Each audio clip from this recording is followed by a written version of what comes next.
Divine yoga care family में आप सबका हार्दिक स्वागत है। आज की वीडियो में हम बात करेंगे पादहस्त आसन के बारे में। पाद अर्थात पाँव, हस्त मतलब हाथ। हाथ और पाँव को जब एक विशेष विधि द्वारा मिलाया जाता है तो पादहस्त आसन होता है। आइए सबसे पहले जानते हैं पादहस्त आसन को करने की विधि। इस विधि में सीधे खड़े होकर दोनों हाथों को ऊपर उठाएं, श्वास को भीतर भरें, फिर श्वास छोड़ते हुए आगे की तरफ झुक जाएं और हाथों को पैरों से मिला लें। आपसे इतना यह आसन होना संभव ना हो तो धीरे धीरे करके इसका अभ्यास करें। एकदम से इतना ना हो पाएगा तो जितना आगे झुका जाता है उतना ही झुकें, ज़बरदस्ती बिल्कुल भी ना करें। धीरे धीरे आपका अभ्यास बढ़ जाएगा। ये बच्चे एकदम से इस आसन को नहीं करने लगे हैं, इन्होंने भी बहुत टाइम लगाया है। अभ्यास से धीरे धीरे इस आसन को इन्होंने करना शुरू किया है। आप भी कर सकते हैं। सिर्फ आपको करने के लिए एक फर्म डिटर्मिनेशन की आवश्यकता है, एक दृढ़ निश्चय की आवश्यकता है। जब आप इसको करने लगेंगे आपसे भी होने लग जाएगा। ऐसा नहीं है कि आप सोचेंगे और हो नहीं पाएगा, निश्चित रूप से आप इसको कर पाएंगे। इसका करना आपके दृढ़ निश्चय और आपके आत्मविश्वास के ऊपर निर्भर करता है। इसके अलावा आप कितना समय इस आसन को करने के लिए देते हैं वह भी बहुत महत्वपूर्ण है। शुरू में आप 15 सेकंड से लेके 1 मिनट तक इसका अभ्यास करें। धीरे धीरे अभ्यास को 3 मिनट तक आप बढ़ा सकते हैं और आप देखेंगे कि जैसे जैसे इस आसन की आप आवृत्तियां बढ़ा रहे हैं आपसे यह आसन होने लग गया है। आइए अब जानते हैं पादहस्त आसन के फायदे। पहला फ़ायदा तो यह है कि इससे हमारे पेट पर दबाव पड़ता है, जिससे पेट की मसाज होती है और आंतरिक जो अंग होते हैं उन पे दबाव उत्पन्न होने से लीवर, किडनी, पैनक्रियाज, पाचन तंत्र का व्यायाम होता है और ये सभी अंग बहुत अच्छे रूप से अपना कार्य करना शुरू कर देते हैं।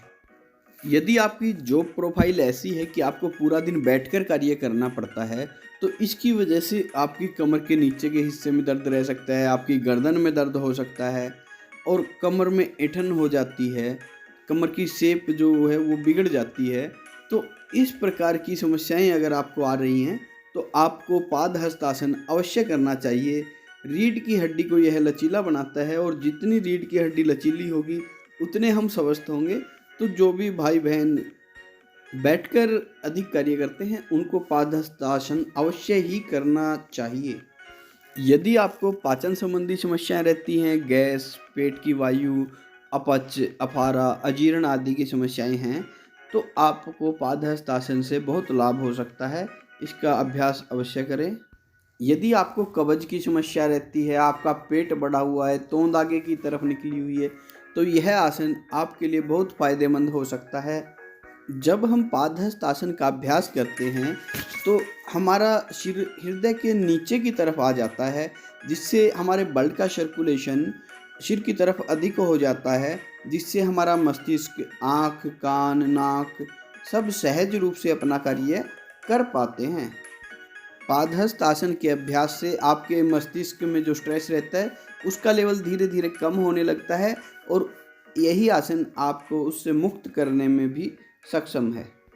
इसके अभ्यास से मन एकदम शांत हो जाता है, एंजाइटी, बेचैनी आदि से आपको राहत मिलती है। इस आसन के अभ्यास से हाई ब्लड प्रेशर, अस्थमा, नपुंसकता, साइनोसाइटिस आदि बीमारियां ठीक होने लगती हैं। जिन बच्चों की लंबाई नहीं बढ़ती है अथवा आवश्यकता से बहुत कम बढ़ती है तो वो अगर इसका अभ्यास सुबह शाम 3-3 मिनट करें तो निसंदेह उनके कद में बहुत अच्छी वृद्धि हो सकती है। यदि आपके पाँव में घुटने के पीछे की नसों में दर्द रहता है तो पादहस्त आसन के अभ्यास से यह धीरे धीरे दूर होने लगता है। अब हम बात करते हैं किन व्यक्तियों को इस आसन का अभ्यास नहीं करना चाहिए। तो जो व्यक्ति उच्च रक्तचाप, हाई ब्लड प्रेशर के पेशेंट हैं, हृदय के रोगी हैं, हार्ट की जिनको प्रॉब्लम रहती है, हिर्निया की समस्या है, स्लिप डिस्क है, ऐसे व्यक्तियों को इसका अभ्यास नहीं करना चाहिए। इसके अलावा डॉक्टर या वैद्य ने जिनको आगे झुकने से मना किया है उन्हें भी इसका अभ्यास नहीं करना चाहिए। गर्भवती महिलाओं को इसका अभ्यास नहीं करना चाहिए।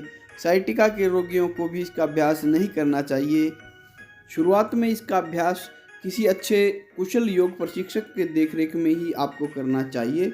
जब आप इसको सीख जाएं तो फिर स्वयं भी कर सकते हैं। अंत में श्वास भरते हुए हाथों को सीधा करके ऊपर की तरफ लेके जाएं और फिर धीरे धीरे वापस आएं।